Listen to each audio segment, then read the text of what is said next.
రాజుల మొదటి గ్రంథము 7వ అధ్యాయము. సొలొమోను 13 సంవత్సరములు తన నగరును కట్టించుచుండి దానినంతటినీ ముగించెను. మరియు అతడు లెబానోను అరణ్యపు నగరును కట్టించెను. దీని పొడుగు 100 మూరలు, వెడల్పు 50 మూరలు, ఎత్తు 30 మూరలు. 4 వరుసల దేవదారు స్తంభముల మీద దేవదారు దూలములు వేయబడెను. మరియు 45 స్తంభముల మీద ప్రక్క గదులపైన దేవదారు కర్రలతో అది కప్పబడెను. ఆ స్తంభములు వరుస వరుసకు పైగా 15 చొప్పున 3 వరుసలు ఉండెను. 3 వరుసల కిటికీలు ఉండెను. 3 వరుసలలో కిటికీలు ఒకదానికొకటి ఎదురుగా ఉండెను. తలుపుల యొక్కయు కిటికీల యొక్కయు స్తంభములు చచ్చౌకముగా ఉండెను. 3 వరుసలలోనూ కిటికీలు ఒకదానికొకటి ఎదురుగా ఉండెను. మరియు అతడు స్తంభములు గల ఒక మంటపమును కట్టించెను. దాని పొడుగు 50 మూరలు, వెడల్పు 30 మూరలు. ఒక మంటపమును వాటి ఎదుట ఉండెను. స్తంభములను లావుగల దూలములను వాటి ఎదుట నుండెను. తరువాత తాను తీర్పు తీర్చ కూర్చుండుటకై ఒక అధికార మంటపమును కట్టించెను. దాని నట్టిల్లు కొన మొదలు దేవదారు కర్రతో కప్పబడెను. లోపలి ఆవరణములో తన నివాసపు ఇంటిని ఆ విధముగానే కట్టించెను. మరియు సొలొమోను తాను వివాహమైన ఫరో కుమార్తెకు ఈ మంటపము వంటి ఒక నగరును కట్టించెను. ఈ కట్టడములన్నీయు పునాది మొదలుకొని గోడ చూరు వరకు లోపలను వెలుపలను వాటి పరిమాణ ప్రకారముగా తొలవబడినట్టివియు, రంపముల చేత కోయబడినట్టివియు, మిక్కిలి వెలగల రాళ్లతో కట్టబడెను. ఈ ప్రకారమే గొప్ప ఆవరణపు వైపుననున్న వెలుపలి భాగమును ఉండెను. దాని పునాది 10 మూరలు గల మిక్కిలి వెలగల పెద్ద రాళ్లతో కట్టబడెను. పైతట్టున పరిమాణ ప్రకారముగా చెక్కబడిన మిక్కిలి వెలగల రాళ్లును దేవదారు కర్రలను గలవు. గొప్ప ఆవరణమునకు చుట్టూను 3 వరుసల చెక్కిన రాళ్లును 1 వరుస దేవదారు దూలములను కలవు. యెహోవా మందిరములోని ఆవరణము కట్టబడిన రీతినే ఆ మందిరపు మంటపమును కట్టబడెను. రాజైన సొలొమోను తూరు పట్టణములో నుండి హీరామును పిలువనంపించెను. ఇతడు నఫ్తాలి గోత్రపు విధవరాలి కుమారుడై ఉండెను. ఇతని తండ్రి తూరు పట్టణపు వాడగు ఇత్తడి పనివాడు. ఈ హీరాము పూర్ణ ప్రజ్ఞగల బుద్ధిమంతుడును, ఇత్తడితో చేయు సమస్తమైన పనులలోనూ బహు చమత్కారపు పనివాడునై ఉండెను. అతడు సొలొమోను నొద్దకు వచ్చి అతని పని అంతయు చేసెను. ఏమనగా అతడు 2 ఇత్తడి స్తంభములు పోతపోసెను. ఒక్కొక్క స్తంభము 18 మూరల నిడివి గలది, ఒక్కొక్కటి 12 మూరల కైవారము గలది. మరియు స్తంభముల మీద ఉంచుటకై ఇత్తడితో 2 పీటలు పోతపోసెను. ఒక పీట యొక్క ఎత్తు 5 మూరలు, రెండవ పీట యొక్క ఎత్తు 5 మూరలు. మరియు స్తంభముల మీదనున్న పీటలకు అల్లిక పని వంటి పనియు, గొలుసు పని దండలను చేయబడెను. అవి పీటకు 7 కలిగి ఉండెను. ఈలాగున అతడు స్తంభములను చేసి మీది పీటలను కప్పుటకు చుట్టూను అల్లిక పని 2 వరుసలు దానిమ్మ పండ్లతో చేసెను. ఈ ప్రకారముగా అతడు 2వ పీటకును చేసెను. మరియు స్తంభముల మీది పీటలు 4 మూరల మట్టుకు తామర పుష్పము వంటి పని గలవై ఉండెను. మరియు 2 స్తంభముల మీదనున్న పీటల మీది అల్లిక పని దగ్గరనున్న ఉబ్బెత్తుకు పైగా దానిమ్మ పండ్లుండెను. 200 దానిమ్మ పండ్లు ఆ పీట మీద వరుస వరుసలుగా చుట్టూనుండెను. ఈ స్తంభములను అతడు పరిశుద్ధ స్థలపు మంటపములో ఎత్తించెను. కుడి పార్శ్వపు స్తంభమును ఎత్తి దానికి యాకీను అని పేరు పెట్టెను.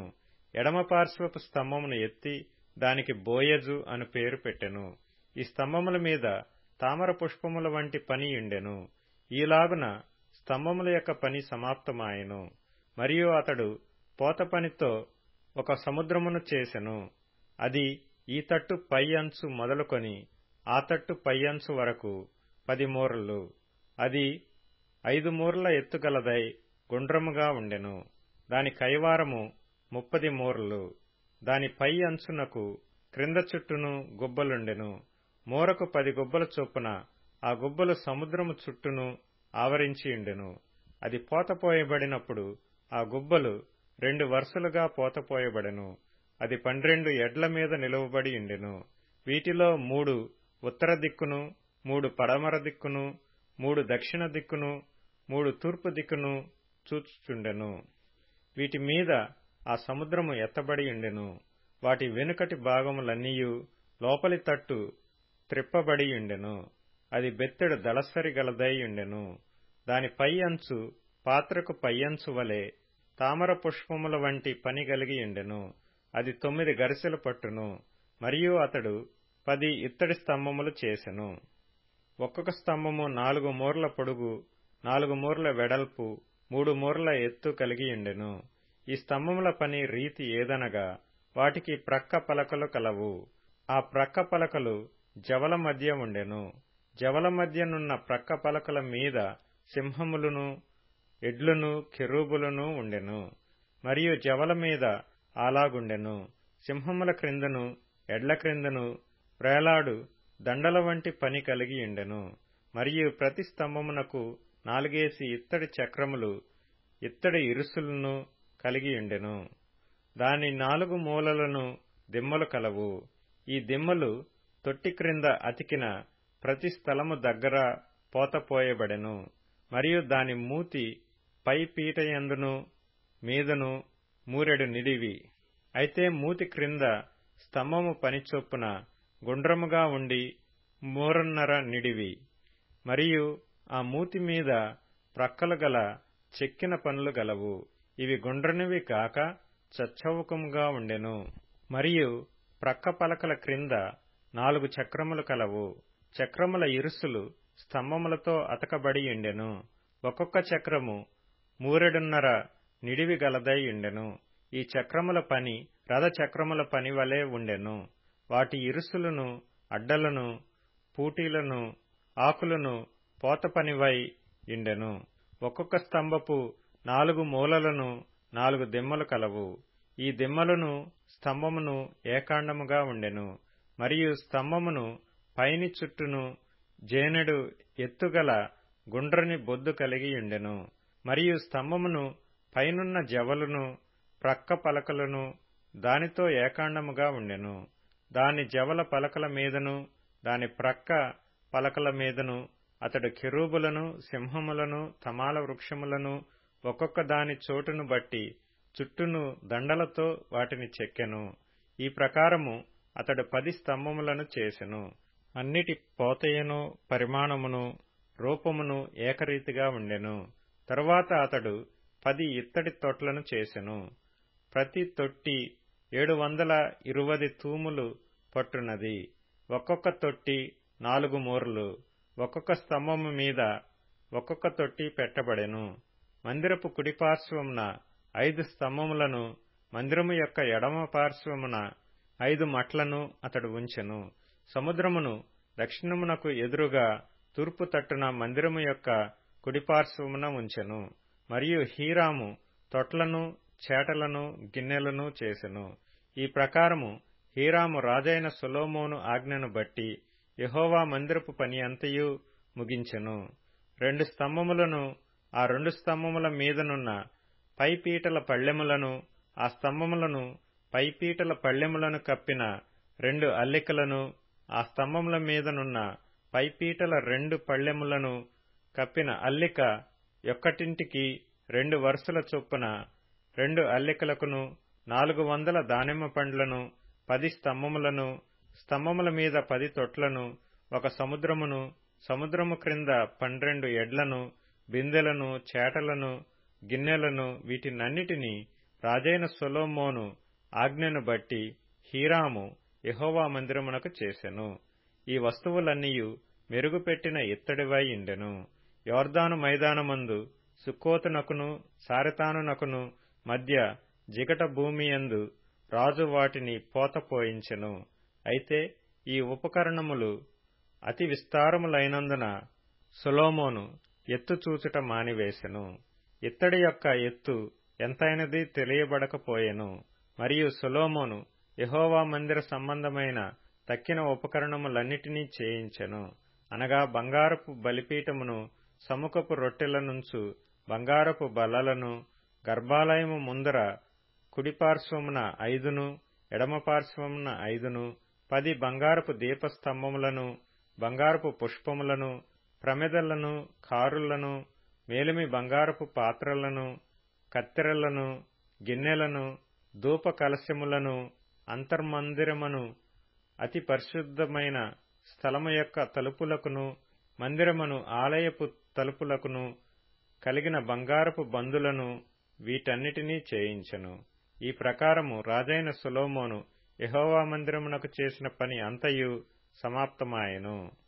మరియు సొలొమోను తన తండ్రి అయిన దావీదు ప్రతిష్ఠించిన వెండి బంగారమును ఉపకరణములను తెప్పించి యెహోవా మందిరపు ఖజానాలో ఉంచెను. కీర్తనల గ్రంథం 72వ కీర్తన. అతడు చిరంజీవియగును. షేబ బంగారము అతనికి ఇయ్యబడును. అతని క్షేమమునకై జనులు నిత్యము ప్రార్థన చేయుదురు. దినమంతయు అతని పొగడుదురు. దేశములోను పర్వత శిఖరముల మీదను సస్య సమృద్ధి కలుగును. దాని పంట లెబానోను వృక్షముల వలె తాండవమాడుచుండును. నేలమీది పచ్చిక వలె పట్టణస్థులు తేజరిల్లుదురు. అతని పేరు నిత్యము నిలుచును. అతని నామము సూర్యుడునంత కాలము చిగుర్చుచుండును. అతనిని బట్టి మనుష్యులు దీవింపబడుదురు. అన్యజనులందరూ అతడు ధన్యుడని చెప్పుకొందురు. దేవుడైన యెహోవా ఇశ్రాయేలు యొక్క దేవుడు స్తుతింపబడునుగాక. ఆయన మాత్రమే ఆశ్చర్య కార్యములు చేయువాడు. ఆయన మహిమగల నామము నిత్యము స్తుతింపబడునుగాక. సర్వభూమియు ఆయన మహిమతో నిండియుండును గాక. ఆమేన్, ఆమేన్. యెష్షయి కుమారుడగు దావీదు ప్రార్థనలు ముగిసెను. సామెతల గ్రంథం 15వ అధ్యాయం. నీతిమంతుని మనస్సు యుక్తమైన ప్రత్యుత్తరమిచ్చుటకు ప్రయత్నించును. భక్తిహీనుల నోరు చెడ్డ మాటలు కుమ్మరించును. భక్తిహీనులకు యెహోవా దూరస్థుడు. నీతిమంతుల ప్రార్థన ఆయన అంగీకరించును. యోహాను సువార్త 17వ అధ్యాయం. యేసు ఈ మాటలు చెప్పి ఆకాశము వైపు కనులెత్తి ఇట్లనెను: తండ్రి, నా గడియ వచ్చియున్నది. నీ కుమారుడు నిన్ను మహిమపరచునట్లు నీ కుమారుని మహిమపరచుము. నీవు నీ కుమారునికిచ్చిన వారికందరికిని ఆయన నిత్య జీవము అనుగ్రహించునట్లు సర్వ శరీరుల మీదను ఆయనకు అధికారమిచ్చితివి. అద్వితీయ సత్యదేవుడవైన నిన్నును నీవు పంపిన యేసుక్రీస్తును ఎరుగుటయే నిత్య జీవము. చేయుటకు నీవు నాకిచ్చిన పని నేను సంపూర్ణముగా నెరవేర్చి భూమి మీద నన్ను మహిమపర్చితివి. తండ్రి, లోకము పుట్టకమునుపు నీ యొద్ద నాకు ఏ మహిమయుండెనో ఆ మహిమతో నన్ను ఇప్పుడు నీ యొద్ద మహిమపరచుము.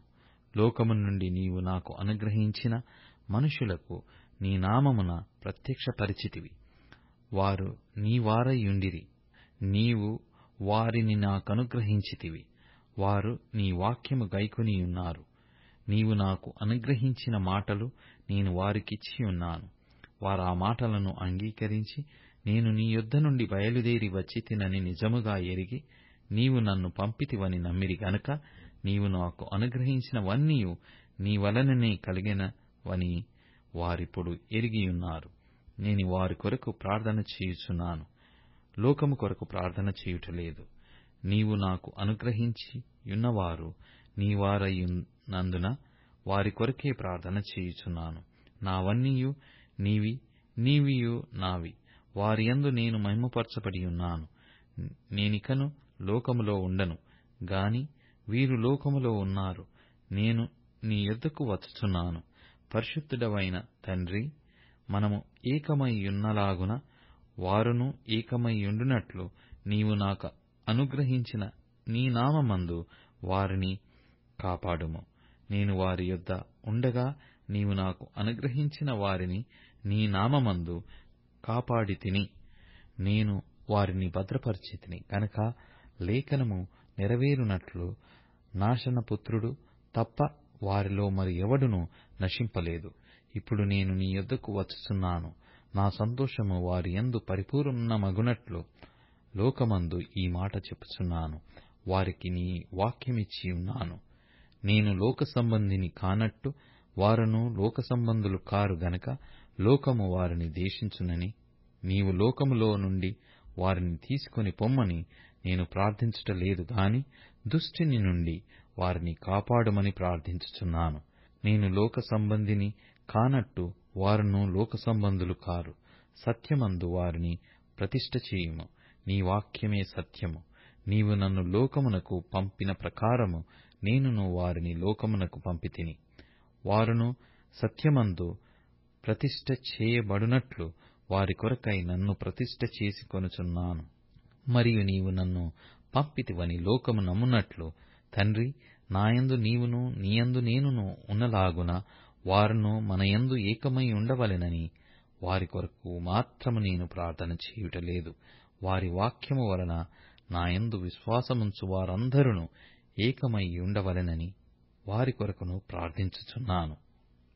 మనము ఏకమై ఉన్నలాగున వారును ఏకమై ఉండవలెనని నీవు నాకు అనుగ్రహించిన మహిమను నేను వారికి ఇచ్చితిని. వారియందు నేనును నాయందు నీవును ఉండుట వలన వారు సంపూర్ణులుగా చేయబడి ఏకముగా ఉన్నందున నీవు నన్ను పంపితివనియు నీవు నన్ను ప్రేమించినట్టే వారిని కూడా ప్రేమించితివనియు లోకము తెలుసుకొనున్నట్లు నాకు అనుగ్రహించిన మహిమను వారికి ఇచ్చితిని. తండ్రి, నేనెక్కడ ఉందునో అక్కడ నీవు నాకు అనుగ్రహించిన వారును నాతో కూడా ఉండవలేనని, నీవు నాకు అనుగ్రహించిన నా మహిమ వారు చూడవలెనని కోరుచున్నాను. జగత్తు పునాది వేయబడక మునుపే నీవు నన్ను ప్రేమించితివి. నీతి స్వరూపుడవగు తండ్రి, లోకము నిన్ను ఎరగలేదు, నేను నిన్ను ఎరుగుదును. నీవు నన్ను పంపితివని వీరెరిగియున్నారు. నీవు నాయందు ఉంచిన ప్రేమ వారియందు ఉండునట్లును నేను వారియందు ఉండునట్లును వారికి నీ నామమును తెలియజేసితిని, ఇంకను తెలియజేసేదనని చెప్పెను.